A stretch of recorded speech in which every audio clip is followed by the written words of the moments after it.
मतलब क्या ये एक सभी पॉइंट्स इनकी फेज ऑफ ऑसिलेशन सेम है।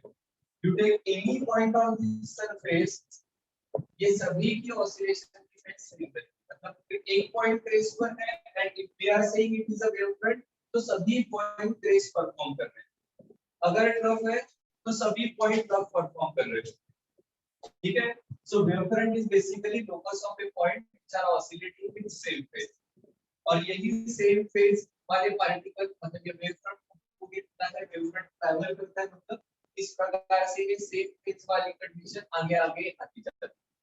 ठीक है, सो हाइजेंस ने क्या कहा कि ये तो वेव फ्रंट है, यहाँ का every point is secondary disturbance, मतलब वेवलेट जनरेट करने वाला पॉइंट सोर्स करके एक्ट करता है, और यहाँ से जो वेवलेट्स तैयार होती है ये भी उसी स्पीड से उस मीडियम में ट्रैवल करने वाली। it travel emanating from these points spread out in all direction with the speed of wave। Wave की जो स्पीड है उसी स्पीड से ये आगे ट्रैवल करेगी। ठीक है, इन वेवलेट्स को कहा गया है सेकेंडरी वेवलेट्स। एंड अगर इनको हम कोई कॉमन टेम्पलेट निकालते हैं तो हमें वेव फ्रंट की कुछ बार के समय की पोजीशन मिलने वाली है। मतलब कैसे, तो ये वेव फ्रंट है, ये यहाँ के इसके पार्टिकल्स हैं, इस प्रकार से सभी डायरेक्शन में यहाँ से सेकेंडरी। ठीक है, अगर हम इसको कॉमन टेम्पलेट निकालते हैं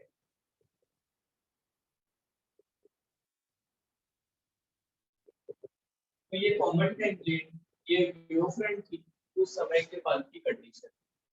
अब सिर्फ उसने ये कहा था अगर ये वेव फ्रंट इस डायरेक्शन में प्रोपोगेट होने वाला है, सो वैसे ये अगर सोर्स है तो सोर्स से सभी डायरेक्शन में वेव प्रोपोगेट होनी चाहिए, तो सिमिलरली पीछे वाले डायरेक्शन में भी जानी चाहिए। पर हाइजेंस ने कहा था ये पीछे वाले डायरेक्शन में जो वेवलेट जाती है उनका नंबर 0 रहता है, सभी की सभी वेवलेट वेव जिस डायरेक्शन में प्रोपोगेट हो रही है उसी डायरेक्शन में जाएगी। ठीक है, ओके ठीक है, सभी प्रॉब्लम आ जाएगा। ठीक है, चलो फिर हम बात कर रहे थे कि विद दिस प्रिंसिपल उसने रिफ्लेक्शन एंड रिफ्रैक्शन के लॉस कैसे प्रूव किए। सो देखो उसने क्या कहा,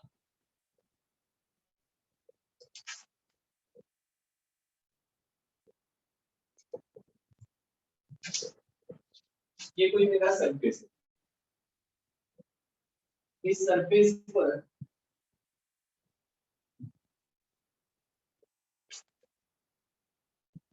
इस डायरेक्शन में कोई वेव फ्रंट ट्रैवल कर रहा है।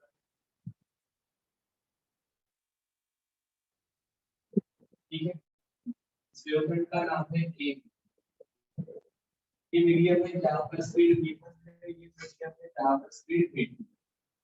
अब क्या होगा, अब ये वेव फ्रंट ए बी जब ए सरफेस को टच करेगा तो now they will act as secondary source. ये सेकेंडरी सोर्स करके एक्ट कर रहा है, तो ये यहाँ से इस मीडियम में सभी डायरेक्शन में वेवलेट्स भेजेगा।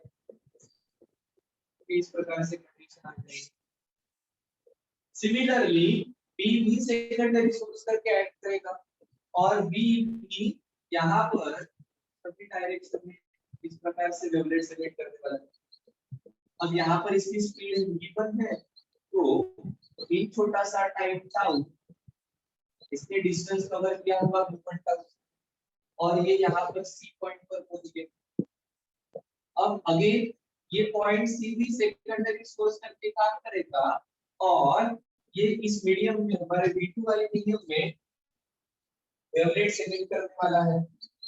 ठीक है, अब क्या हुआ, ये ए और बी ये वेवफ्रंट है, इनकी फेज ऑफ वाइब्रेशन सेम है। ठीक है, सो इसने टाउ समय में यहाँ की जो वेवलेट्स है वो सी तक पहुंची, उसने टाउ समय में यहाँ की जो वेवलेट्स है वो v2 टाउ इनका डिस्टेंस कवर करेगी, because now these wavelengths are associated in this medium where the velocity is v2।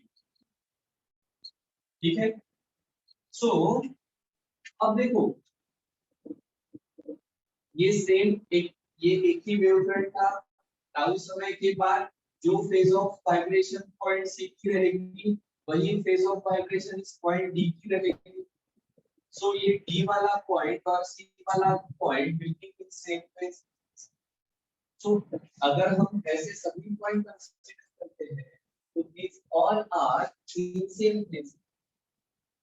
सो ये वेवफ्रंट की कंडीशन बन गई, या वेवफ्रंट की हमें पोजीशन मिल गई आफ्टर टाइम तक। अब again C and D act as secondary source, but अब दोनों की जो वेवलेंथ एमिट कर रहे हैं it is in the same medium. So अब ये सेम स्पीड से ट्रैवल करेंगे। क्या सही है क्या?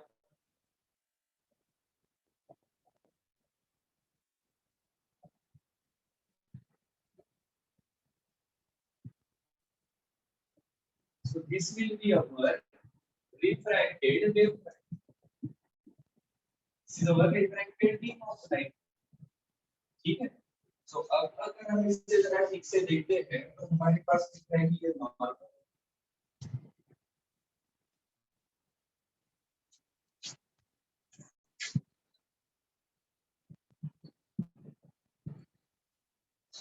मेरा एंगल ऑफ इंसिडेंस हो गया r, ये मेरा एंगल ऑफ रिफ्रैक्शन हो गया एंगल r। ठीक है, ये नॉर्मल है। नॉर्मल मतलब ये एंगल 90 डिग्री का। Wave front end direction of propagation ये भी एक दूसरे को परपेंडिकुलर होते हैं। तो ये वाला एंगल भी ये 90 डिग्री का है, इसमें से i चला गया तो ये एंगल रहेगा 90 माइनस r।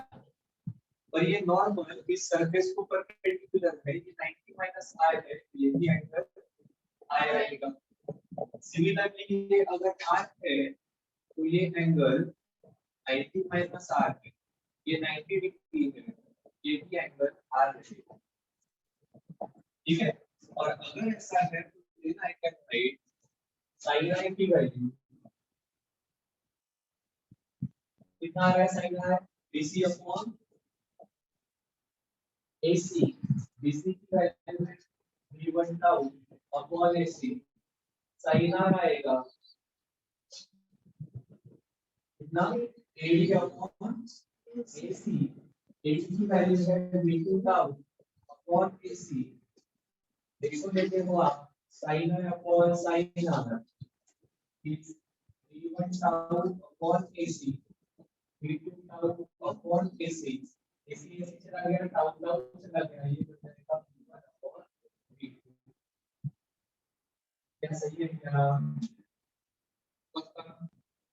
बट यही क्या है, this is the refractive index of this second medium with respect to first sin i upon sin r। यही हमारा स्केल का लॉ है। अब देखो, अब और एक इंटरेस्टिंग चीज देखते हैं। ये v1 v अगर क्रेस्ट है और टाउ समय के बाद अगर ये लैम्बडा डिस्टेंस कवर किया हो तो v1 टाउ v अगर क्रेस्ट है c भी क्रेस्ट है।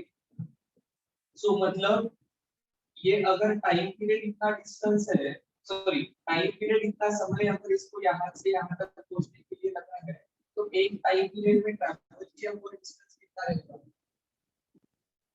वेवलेंथ इतना पक्का।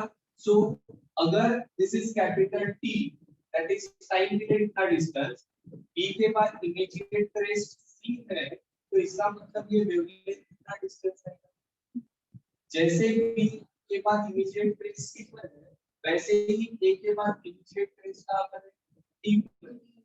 सो ये अगर वेवलेंथ लैम्बडा 1 होगी तो ये भी तो इस मीडियम में वेवलेंथ लैम्बडा 2 होगी, तभी जाकर ये सेम फेज में रहेंगे पक्का। सो कहना है right sin i upon sin r जैसे v1 अपॉन v2 है वैसे ही sin i upon sin r ये लैम्बडा 1 अपॉन लैम्बडा 2 रहेगा। सही है पक्का। देखो अगर यहाँ से क्रेस्ट निकलने के बाद इमीडिएट क्रेस्ट यहाँ पर आ रही है मतलब these two particles just like they are in same phase, मतलब इनके बीच का डिस्टेंस वेवलेंथ कितना रहेगा, वैसा ही ए एंड डी के बीच का डिस्टेंस वेवलेंथ ऐसा रहेगा। अब ये डिस्टेंस कम है because this is wavelength in medium 2, ये डिस्टेंस सेम है, सॉरी ये डिस्टेंस तो अलग है because this is wavelength in medium V1, ये 1 वाला मीडियम है, ये 2 वाला मीडियम, इसके वेवलेंथ अलग अलग है। टाइम पीरियड इतना ही है क्या, जितना समय B2C के लिए लग रहा है उतना ही समय B2D के लिए लग रहा है। सो उतने ही समय में इसका भी एक ऑसिलेशन पूरा हो रहा है, उतने ही समय में इसका भी एक ऑसिलेशन पूरा हो रहा है। इसका मतलब फ्रीक्वेंसी सेम नहीं, टाइम पीरियड अगर सेम है तो हमारी फ्रीक्वेंसी क्या रहती है, बताइए। अगर टाइम पीरियड सेम है दोनों का तो फ्रीक्वेंसी, सो जब इस प्रकार से रिफ्रैक्शन होगा frequency will remain unchanged, change क्या होने वाला है, वेवलेंथ। ठीक है,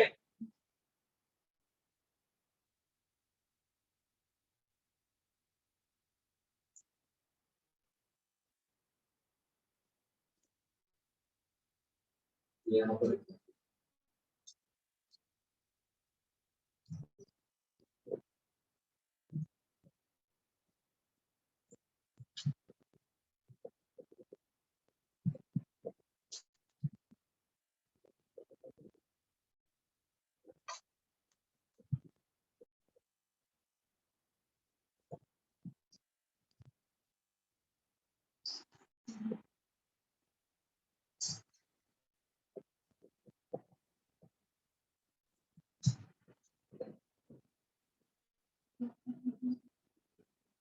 चलो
चलो देखो आगे क्या कहा है, हो गया क्या दिक्कत?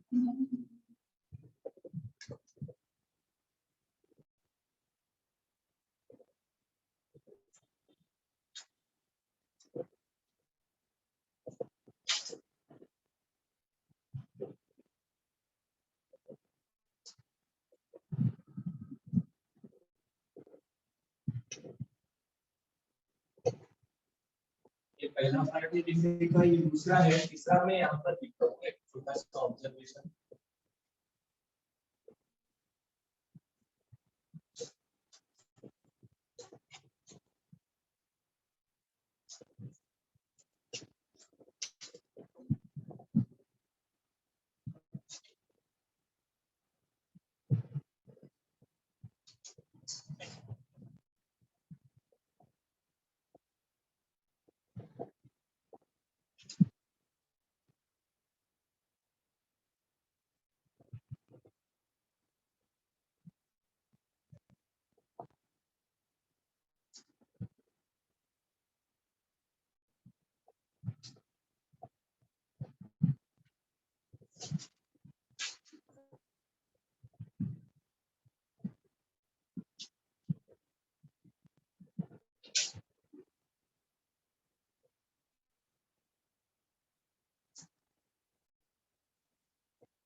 हो गया दिक्कत?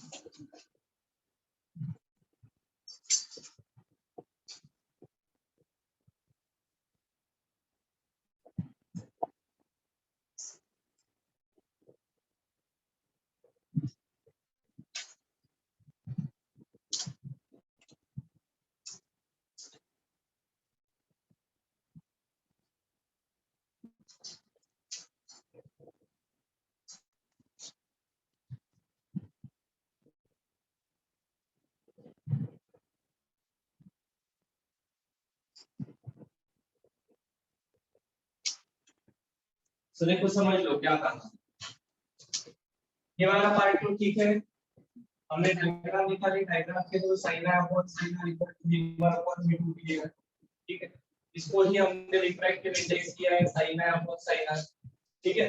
तो देखो फिर हमने कहा कि अगर b और c के बीच का डिस्टेंस λ1 मतलब वेवलेंथ मीडियम 1 है, तो वैसे ही a और d से फिक्स में रहेंगे और इनका बीच का डिस्टेंस भी वेवलेंथ कितना रहेगा, λ, दैट इज वेवलेंथ मीडियम 2, ठीक है। सो जैसे आपने sin अपॉन sin r को v1 अपॉन v2 लिखा, टाइम पीरियड अगर सेम है तो फ्रीक्वेंसी सेम रहेगी, इसका मतलब velocity is proportional to lambda, so we can substitute sin i upon sin r equal to v1 upon v2 की जगह लैम्डा अपॉन लैम्डा, ठीक है।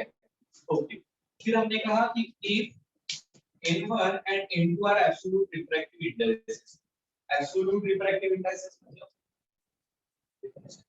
with respect to vacuum, light is coming from vacuum and going in medium 1 and medium 2, तो इसको हम देते हैं आने वाली वेलोसिटी, वैक्यूम से आ रहा है मीडियम 1 में जा रहा है, वैसे इनटू आ जाएगा c अपॉन v2, तो यहां से n1 v1 equal to c, n2 v2 equal to c, वही लिखा है n1 v1 equal to n2 v2, यहां से v1 अपॉन v2, ये v2 नीचे आ गया, फिर भी n2 upon n1, but v1 upon v2 क्या है, sin है अपॉन sin r, ठीक है।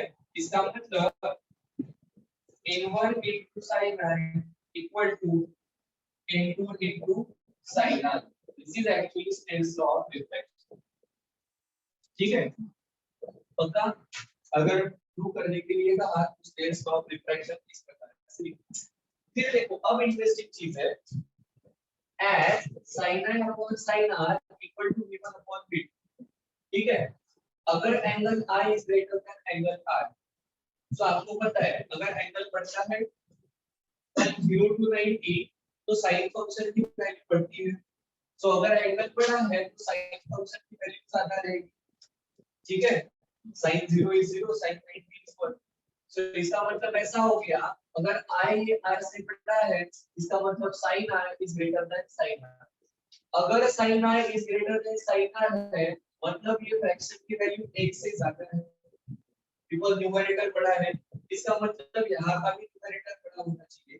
इसका मतलब है v1 is greater than v2। ठीक है, बट अब देखो I is greater than R मतलब light is bending towards normal। So if light bend towards normal after diffraction, velocity of light in that medium is smaller because v2 is smaller than v1। अगर refraction के बाद light towards normal bend होता है तो वहां पर velocity जो है वो स्मॉलर रहेगी, उस मीडियम को आप देख सकते हैं। This is exactly opposite what Newton's corpuscular theory has predicted. है क्या डिफरेंस है में? पक्का? ओके, बढ़िया। क्या ऐसा ही हम रिफ्रैक्शन तो अब देखो जैसे ये लिखा है वैसे ही आप ये बेंडिंग अवे फ्रॉम नॉर्मल वाला पार्ट भी लिख सकते हो। बिल्कुल सिमिलर है, कुछ भी चेंज नहीं रहेगा। ठीक है, सिर्फ बेंडिंग अवे फ्रॉम नॉर्मल मतलब r बड़ा रहेगा।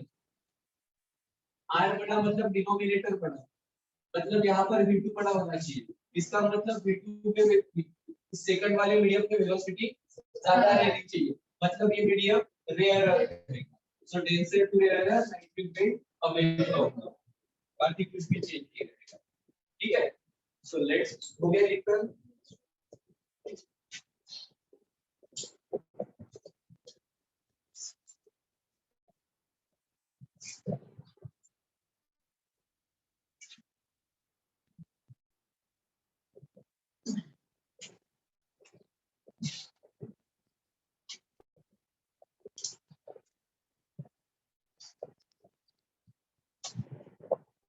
सेकंड पार्ट के बारे में बात करते हैं, व्हिच इज अबाउट रिफ्लेक्शन।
थोड़ा सा ध्यान में आ रहेगा क्या हो रहा है।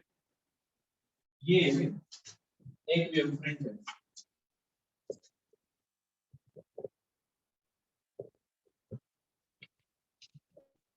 ठीक है, ये इस डायरेक्शन में इस प्रकार से ट्रैवल कर रहा है, जैसा वेवफ्रंट यहाँ पर ट्रैवल कर रहा है Q वाला।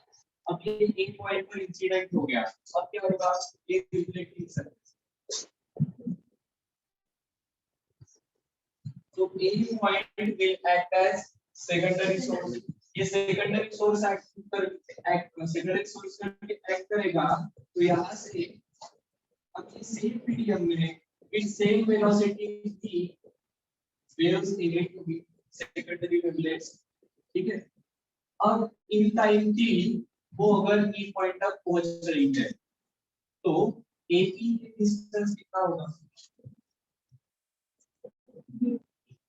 v into tau, in time tau अगर ये A से E तक पहुंच रही है A डिस्टेंस रहेगा v into tau। अब ये वही tau समय है जब B से B वाली वेवफ्रंट A से E तक पहुंच रही है। अब A E कौन से मीडियम में ट्रैवल कर रही है, मीडियम 1 में, BC कौन से मीडियम में ट्रैवल कर रही है, मीडियम 1 में, सो BC डिस्टेंस भी कितना रहेगा, इसका मतलब AE इक्वल टू पक्का। अब वेव इस डायरेक्शन में प्रोपोगेट हो रही है, मतलब AB ये वेव फ्रंट एंड ये प्रोपोगेशन की डायरेक्शन एक दूसरे के परपेंडिकुलर है, मतलब ये एंगल 90 डिग्री है। सिमिलरली अब जैसे A से निकली हुई वेव फ्रंट A की ये टाउ समय में E पॉइंट तक पहुंच रही है, उतने ही समय में B से निकली हुई C तक पहुंच रही है। इसका मतलब E and C will be in same phase, क्योंकि सेम समय लगा है। और अब क्या होगा, ये दोनों भी सेम फेज में है, तो ये वेवफ्रंट करके काम करेंगे और अब इस मीडियम में अपनी वेवलेंथ एडिट कर देंगे। क्या सही है? ओके, अब जरा इन दो ट्रायंगल्स को देखो, उनसे दो triangles, in triangle AEC and triangle CEA,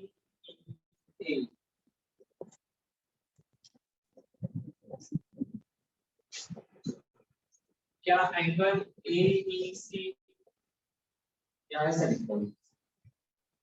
AE equal to CV, सही है, common angle AEC equal to angle CBA, क्यों,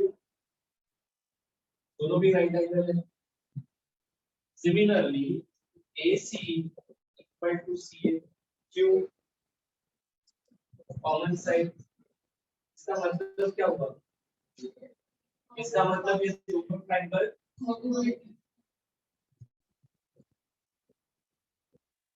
इसका मतलब एंगल EAC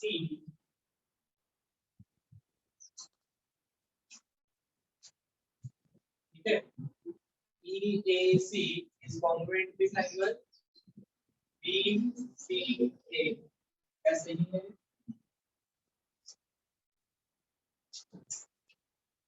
ओके ये हमने प्रूव कर दिया, ये क्वेश्चन स्टेप भी हमारी देखो तो यहाँ से क्या हुआ,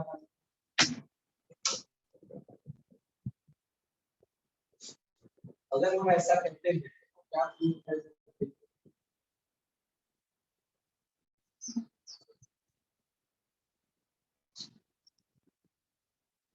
ये एंगल कितना है,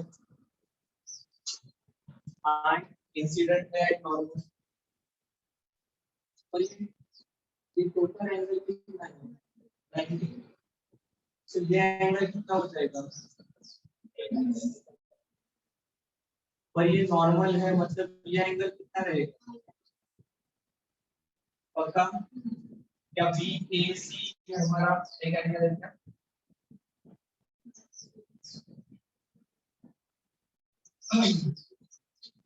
ठीक है हो जाएगा, डोंट वरी।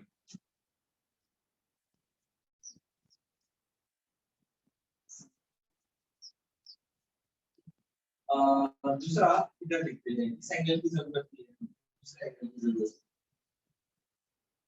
इधर लिखते हैं। ये एंगल कौन सा है? आपका ये आर है, तो ये कितना रहेगा? आपका तो ये कितना रहेगा? क्लियर है? ओके, तो कौन से, क्या हम बी ए सी इस एंगल के बारे में बात कर रहे हैं? बी ए सी ये वाला एंगल, ठीक है। बी ए सी किसके साथ कॉन्ग्रुएंट है? EC के, पर EC के मतलब कौन सा एंगल है?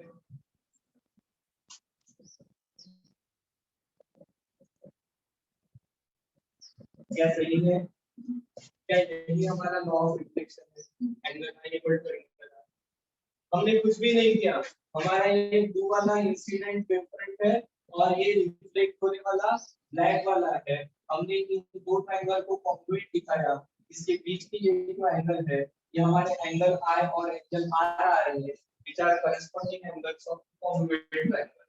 इसके congruent triangle होने के कारण corresponding angle इक्वल है, इसका मतलब angle I equal to angle R, which is basically our law of reflection। पक्का? ओके, चलिए।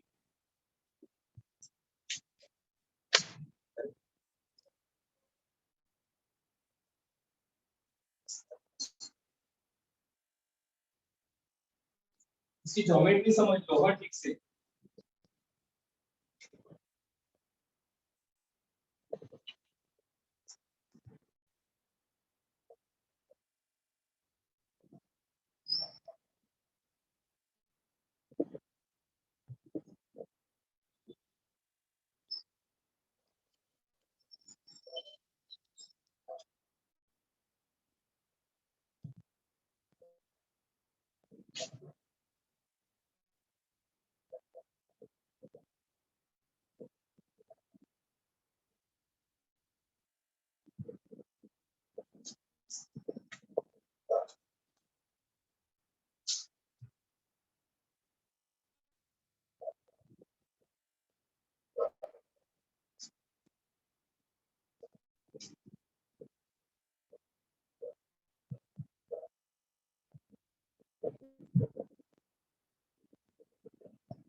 चलो हो गया लिख कर।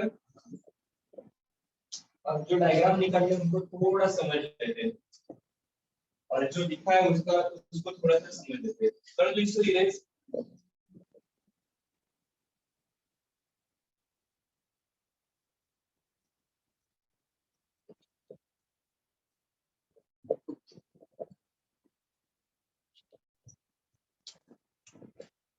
तो देखो जब हमने अब रिफ्लेक्शन रिफ्रैक्शन हमने ऑलरेडी पढ़ा है, अभी सिर्फ उसके लॉ प्रूव किए तो हमें पता है प्रिज्म के थ्रू लाइट आता है क्या होता है, स्पीड होता है और किस प्रकार से उसका वेटिंग होता है तो वो भी हमने देखा है। रिफ्रैक्शन थ्रू प्रिज्म, अगर इस प्रकार से लाइट आता है तो इस प्रकार से वेट होता है। अब ऐसा क्यों होता है जरा समझो। ये सभी मीडियम है ग्लास के, हमें अब ये पता है पक्के से कि ग्लास में हमारी लाइट की वेलोसिटी कम होती है। तो ये प्लेन वेवफ्रंट आ रहा है।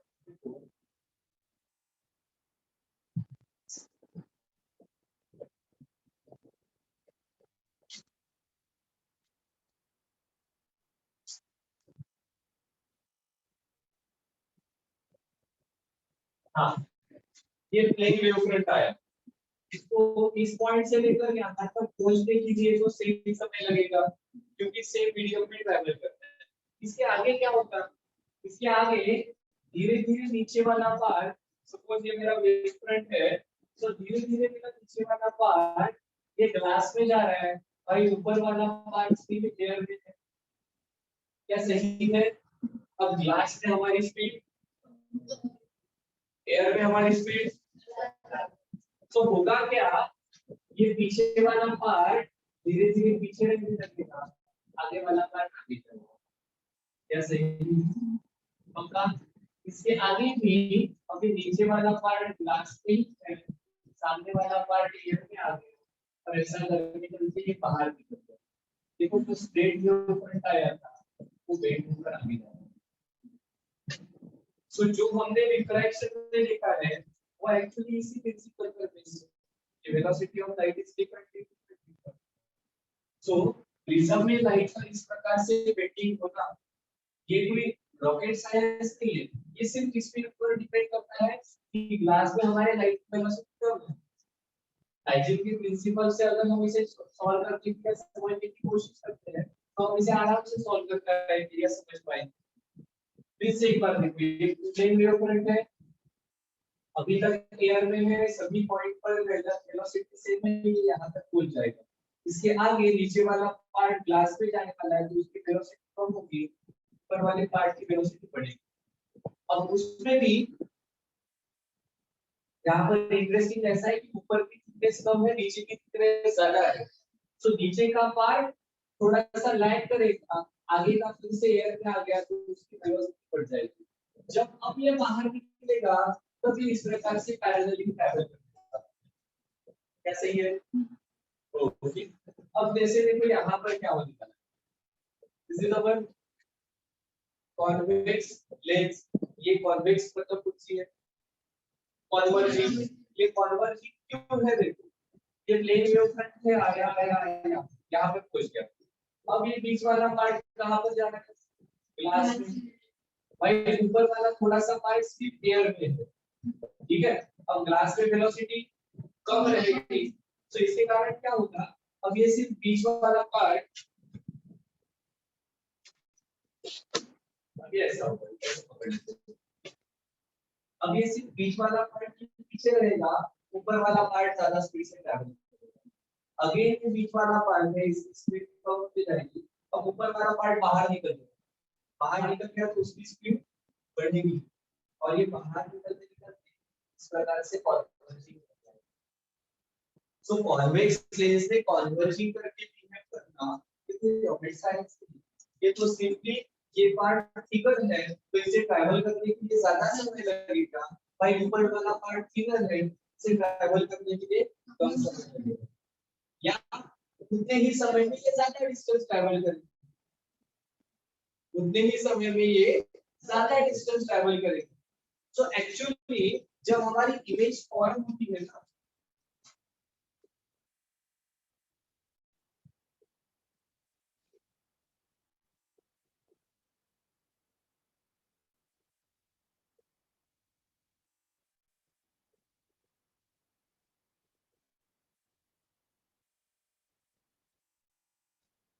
इन्हें पैरेलल टू प्रिंसिपल एक्सिस, दूसरा ऑप्टिकल सेंटर से है।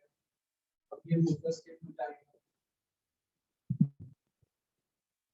तो इस प्रकार से इमेज फॉर्म होती है हमारी। पक्का?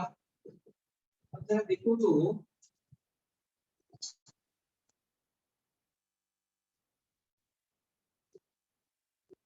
कौन सा डिस्टेंस ज्यादा है इसको पता लगता है।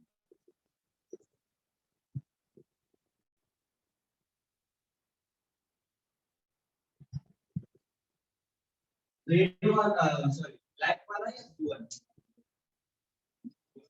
ब्लू वाला डिस्टेंस ज्यादा है, सो समय किसको ज्यादा लगना चाहिए? ब्लू वाले। ब्लैक वाला डिस्टेंस कम है तो उसको ट्रैवल करने के लिए कम समय लगेगा, पर ऐसा होता नहीं। ये दोनों साइमल्टेनियसली उस पॉइंट पर पहुंचते हैं। जो इमेज जब फॉर्म होती है तो इस पॉइंट से निकले हुए रेज साइमल्टेनियसली इस पॉइंट पर पहुंचते हैं। अब शायद से आप इसे एनालाइज कर सकते हो, ऐसा क्यों होगा? क्योंकि ब्लैक वाले even though distance is smaller, lens से ट्रैवल करने वाला पार्ट ज्यादा है और यहाँ पर लेंस से ट्रैवल करने वाला पार्ट कम है। इसी कारण इवन दो डिस्टेंस ज्यादा है, बट इसका एयर वाला पार्ट ज्यादा होने के कारण ये कम समय में वो डिस्टेंस ट्रैवल कर लेगा। लेंस वाला पोर्शन कम होने के कारण इसको यहाँ पर लगने वाला समय कंपैरेटिवली कम लगेगा, सो दोनों भी रेज साइमल्टेनियसली उस पॉइंट पर पहुंचे। अगर ऐसा नहीं होता तो इंटेंसिटी अलग अलग है। सो जब ऑब्जेक्ट की इमेज फॉर्म होती है तो ऑब्जेक्ट के सभी पॉइंट से निकले हुए रेज साइमल्टेनियसली एक ही समय पर वहां जाकर पहुंचते हैं, even though they have to travel smaller or larger distance. ऐसा नहीं है कि एक ही रेस है, एक आधा रेस ऐसा भी रहेगा, एक आधा रेस ऐसा भी रहेगा कि ऊपर वाले ट्रैक पर जा रहा है और ये इधर जा रहा है। अब इसका मैक्सिमम डिस्टेंस एयर से ट्रैवल होगा, तो even though you are observing that कि दिस रेड वाला डिस्टेंस से बहुत ज्यादा है, बट उसको ग्लास में से सबसे कम ट्रैवल करना है, सो ये रेड वाला भी सेम समय पर वहां पर पहुंचेगा। कैसे है? ओके, क्या इसको आप भी समझ सकते हो क्या यहाँ पर क्या है? Why is also mirror? Concave mirror इसलिए कैसे प्रयोग करना चाहिए? Concave mirror converging क्यों करना चाहिए? देखो आगे दो वेवफ्रंट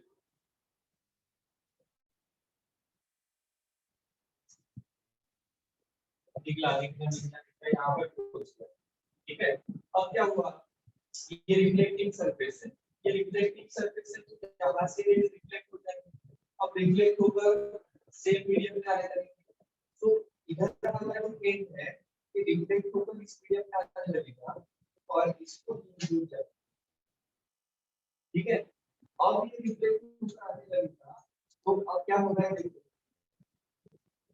यहाँ के रेज इधर आते हैं, यहाँ के रेज इधर आते हैं और ये वाला पार्ट जब रिफ्लेक्ट होकर आने लगेगा तो इस प्रकार से ये जो प्लेन वेव में जा रहा था तो यहाँ जाते जाते कन्वर्ज हो जाएगा। क्या सही है? And that's why this figure acts as converging. क्या सही है? पक्का? कोई डाउट? ये पूरा समझने का ही पार्ट है, but with the help of आइडियस प्रिंसिपल हम इसे इस प्रकार से समझ सकते हैं, रिलेट कर सकते हैं। क्लियर है? जाओ आगे। ओके, अब देखो डॉपलर इफेक्ट हमने वेव्स में पढ़ा है। वो ट्रेन आती है तो उसका हॉर्न जोर से लगता है और टूट जाती है तो उसके हॉर्न की फ्रीक्वेंसी कम होती है, ठीक है ना? ओके, अभी ट्रेन शुरू हो गई तो आप ये फील कर सकते हो। तो वैसा ही डॉपलर इफेक्ट लाइट के साथ भी होता है। क्या होता है? फॉर एग्जांपल मैं ऑब्जर्व करूं, ठीक है, मैं अगर ऑब्जर्व करूं ये हमारे सभी stars they are source of light, उनसे कलर का लाइट आता है, इसके ऊपर डिपेंड करता है। स्कैटरिंग तो अपने यहाँ होगा और क्या है ओके चूल्हा दिखा है चूल्हे की लाइट का कलर येलोइश ऑरेंज मोमबत्ती देखिए कलर गैस की फ्लेम कलर वैसा so it depends on temperature इसलिए चूल्हे का जो ब्लैक कलर है वो बिल्कुल सही रीजन है उसमें कार्बन के पार्टिकल्स रहते हैं सूट पार्टिकल्स रहते हैं कंप्लीट कंप्रेशन नहीं होता बट उसका टेंपरेचर भी कम ठीक है वही आपके गैस के फ्लेम का टेंपरेचर ज्यादा है तो ब्लू कलर का अपीयर होता है ठीक है सो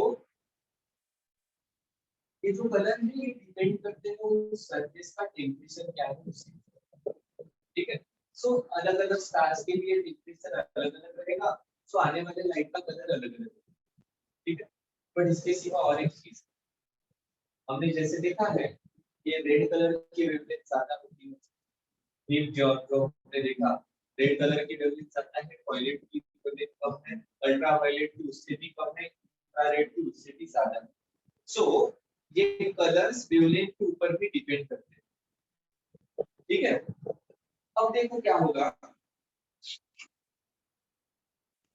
सो इस प्रकार से ये जो एपरेंट फ्रीक्वेंसी चेंज होती है वेलोसिटी का फॉर्मूला पता है क्या है v equal to frequency into lambda u into lambda ठीक है सो वेलोसिटी का रिलेशन इस प्रकार से अब हमारा जो मीडियम है स्टार्स और अपने बीच का ये वैल्यू और एयर मतलब सेम है बहुत ज्यादा वेरिएशन इसमें नहीं है अब ये फ्रीक्वेंसी अगर चेंज होती है वेलोसिटी कांस्टेंट है तो इसमें चेंज होना चाहिए वेवलेंथ पक्का देखो क्या कह रहे हैं हम स्टार और अपने बीच का जो मीडियम है इट इज ऑलमोस्ट वैल्यू और यहाँ पर वेलोसिटी सेम अगर समहाउ फ्रीक्वेंसी अगर चेंज होती है तो वेलोसिटी को कांस्टेंट करने के लिए वेवलेंथ में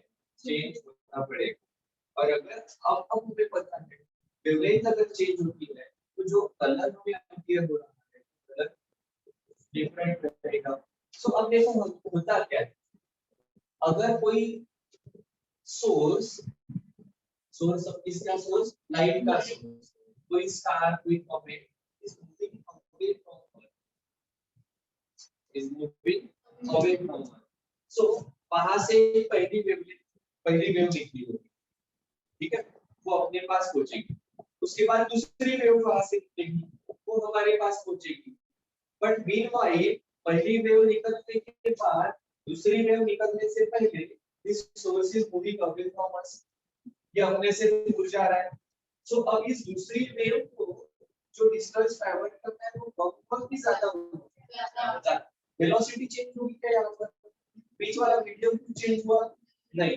सो वेलोसिटी चेंज नहीं होगी अब डिस्टेंस ज्यादा ट्रैवल करना है तो टाइम ज्यादा लगेगा एक्चुअली इधर टाइम चेंज हो रहा है क्या ये तो अभी एक वेव निकली टाइम पीरियड के बाद दूसरी निकलेगी टाइम पीरियड के बाद तीसरी निकलेगी but as this source is moving पहले इतना ही डिस्टेंस ट्रैवल करना था दूसरी वेव निकली एक समय के बाद तो ये एक समय के बाद मेरे पास पहुंचनी चाहिए थी अगर ये यहाँ पर है पर ये सोर्स दूर गया है तो इसको थोड़ा ज्यादा डिस्टेंस ट्रैवल करना है सो समय पड़ेगा इसके बाद यहाँ पर जो दूसरी वेव निकली है दूसरी करने के बाद तीसरी करते वक्त ये और दूर जाएगा so now it has to travel more distance so जो टाइम पीरियड जितने समय के बाद मेरे पास वेव पहुंच रही है ये उतना ही है या बढ़ रहा है अगर टाइम पीरियड बढ़ेगा टाइम पीरियड बढ़ता है तो फ्रीक्वेंसी अगर कम होती है तो वेवलेंथ से अगर वेवलेंथ बढ़ती है तो नॉर्मल हमारे विजिबल स्पेक्ट्रम के बीच वाला अगर लाइट है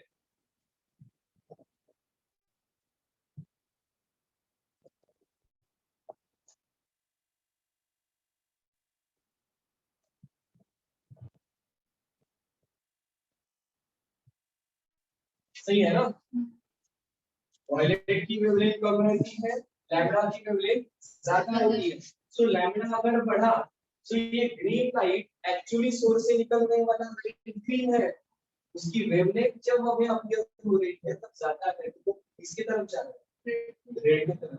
सो भले ही निकलने वाला लाइट ये ग्रीनिश है, हमें अपीयर होगा reddish colour. This is called as red.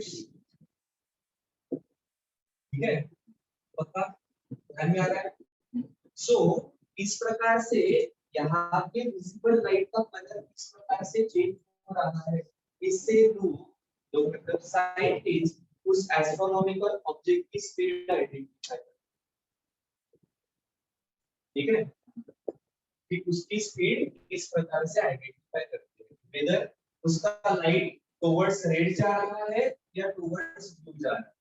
अब इसके एग्जैक्टली ऑपोजिट एक आधा सोर्स अपनी तरफ आ रहा है, यहाँ से एक वेव निकली, मेरे पास पहुंचने के लिए इसको कुछ समय लगेगा, कैपिटल टी समय के बाद एक टाइम पीरियड के बाद दूसरी वेव निकली, बट ड्यूरिंग दैट टाइम ये मेरे तरफ आएगा। सो अब ये दूसरे वेव को कम डिस्टेंस ट्रैवल करना है, सो ये कैपिटल टी की जगह थोड़े कम समय में मेरे पास पहुंचेगी। अब यहाँ से तीसरी जब निकली तब ये और आगे आ रहा है, सो ये तीसरे वेव को और कम डिस्टेंस ट्रैवल करना है, तो अब टाइम और कम होगा। तो मेरे पास जो क्रेस्ट के बाद क्रेस्ट पहुंच रही है उसके लिए लगने वाला टाइम यह भी कम हो रहा है, फ्रीक्वेंसी बढ़ेगी, फ्रीक्वेंसी बढ़ी तो वेवलेंथ कम होगी, वेवलेंथ कम होगी तो void, it is called as loop shape. So ये ऑब्जेक्ट हमारे तरफ आ रहे हैं या हमारे से दूर जा रहे हैं? आ रहे हैं तो कितने स्पीड से आ रहे हैं, जा रहे हैं तो कितने स्पीड से जा रहे हैं? ये इस फॉर्मूला से this is change in frequency compared to original frequency. Change मतलब apparent minus original upon original equal to minus of v radian. v radian क्या है? तो it is component of source velocity along line joining observer. भले कि source किस direction में जा रहा है, बट ये मुझे ज्वाइन करने वाली टाइम, तो इसके वेलोसिटी का मेरे अलाउ का कंपोनेंट कंसीडर करें। ठीक है, और ये हम तब यूज करेंगे जब हमारी v radial is very very small compare to velocity of light. ठीक है, सो ऑब्वियसली एस्ट्रोनॉमिकल ऑब्जेक्ट्स उस 3 न्यू 10 टू द पावर 8 मीटर पर सेकंड को ट्रैवल नहीं करते। ठीक है, इतनी स्पीड कम रहती है, अगर इतनी ज्यादा स्पीड रहेगी तो एक आधा ऑब्जेक्ट दिखने के बाद 8.5 मिनट में अपने पास पहुंच जाएगा, अगर वो हमारे प्लैनेटरी सिस्टम के बीच में, मतलब सन और अपने बीच में, तो अपने को कुछ संभलने का चांस ही नहीं मिलेगा। तो उनकी स्पीड कंपैरेटिवली कम रहती है, लाइट की स्पीड इतनी नहीं रहती है। तो इस प्रकार से scientist, again this is Doppler effect, apparent frequency change होती है, सिर्फ वहां पर हम सुन सकते थे, यहाँ पर हम कलर के थ्रू देख सकते हैं। ठीक है, इसलिए शायद से आप देखो ये स्टार शो होते हैं, अलग अलग का कलर अलग अलग होती है, तो they are also in motion, so उनके और हमारे बीच में रिलेटिव मोशन है। ठीक है, और रिलेटिव मोशन है अपीयरेंट मतलब क्या एपरेंट कलर ये डिफरेंट रहेगा कंपेयर टू उनका ओरिजिनल कलर। ठीक है, ओके, तो लिखने के लिए देखो इतना ही फर्क है, समझने के लिए इतना सारा